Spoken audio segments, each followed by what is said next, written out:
Welcome to Suduthanni. இன்றைக்கி நம்ம வீடியோவில் சப்பாத்தி ரைஸ் இந்த மாதிரி எல்லாத்துக்கூடையும் சாப்பிட்ற மாதிரி ஒரு சிம்பிளான பனீர் புர்ஜி எப்படி பண்ணுறதுன்னு பார்க்கலாம். இது வழக்கமான ட்ரை பனீர் புர்ஜி மாதிரி இல்லாமல் கொஞ்சம் க்ரீமியாக இருக்கும்.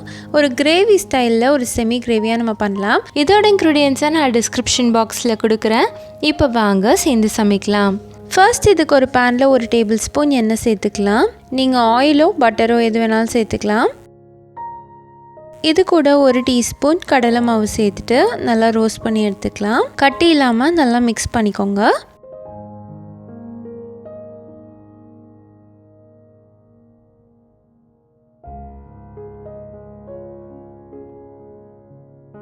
இப்போ இது கூட ஒரு டீஸ்பூன் சீரகம் சேர்த்துட்டு நல்லா பொரிய விட்டுடலாம்.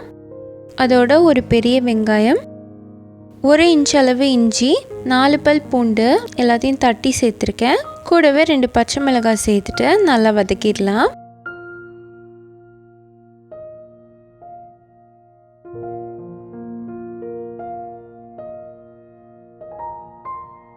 இது ஓரளவு நல்லா வதங்கினதுக்கப்புறமா இதில் 2 தக்காளி சேர்த்துக்கிறேன்.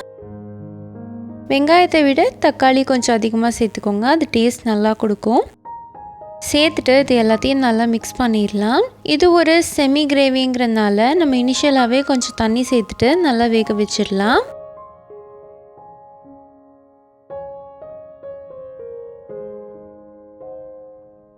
நல்லா மிக்ஸ் பண்ணி எடுத்துக்கோங்க.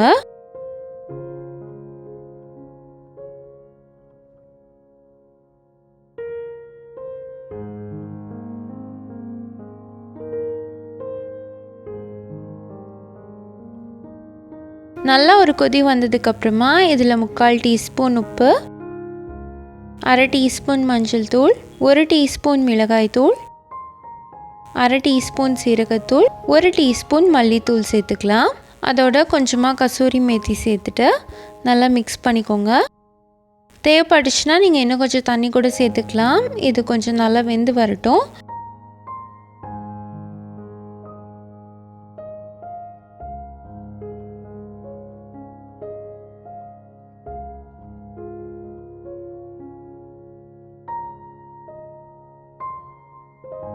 இது கூட நான் கொஞ்சமாக தண்ணி சேர்த்துக்கிறேன்.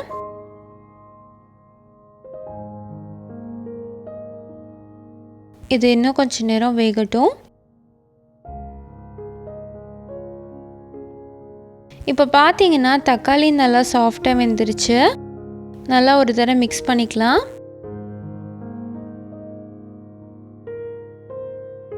இப்போ இதில் 200 கிராம் பன்னீரை இந்த மாதிரி உதிர்த்து வச்சுருக்கேன். கட்டி இல்லாமல் பண்ணிக்கணும், அப்போ தான் சாப்பிட்றதுக்கு பூவாக நல்லாயிருக்கும். இதை அப்படியே உள்ளே சேர்த்துடலாம்.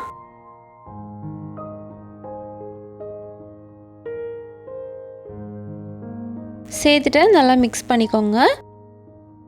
தேவைப்பட்டுச்சுன்னா ஒரு 1/4 டம்ளர் தண்ணி மட்டும் சேர்த்துட்டு நல்லா கலந்து விட்டுடலாம். பன்னீர் சேர்த்ததுக்கப்புறமா ரொம்ப நேரம் அடுப்பில் இருக்கணும்ட்டு இல்லை, ஒரு 2-3 நிமிஷம் நம்ம மிக்ஸ் பண்ணி விட்டுக்கிட்டால் போதும்.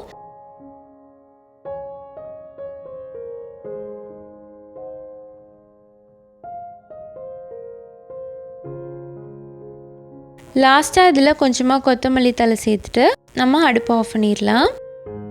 அவ்வளோதான், நம்மளோட பனீர் புர்ஜி இப்போ சூப்பராக ரெடி ஆகிடுச்சு. க்ரீமியான இந்த பனீர் புர்ஜி எல்லாருக்குமே ரொம்ப பிடிக்கும்.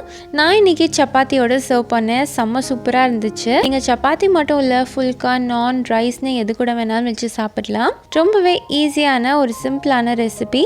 நீங்களும் இதே மாதிரி ட்ரை பண்ணி பார்த்துட்டு எப்படி இருந்துச்சுன்னு கமெண்ட்டில் சொல்லுங்கள். இந்த வீடியோ உங்களுக்கு பிடிச்சிருந்தா லைக் பண்ணுங்கள். Suduthanni சேனலை சப்ஸ்கிரைப் பண்ணுங்கள். தேங்க்யூ.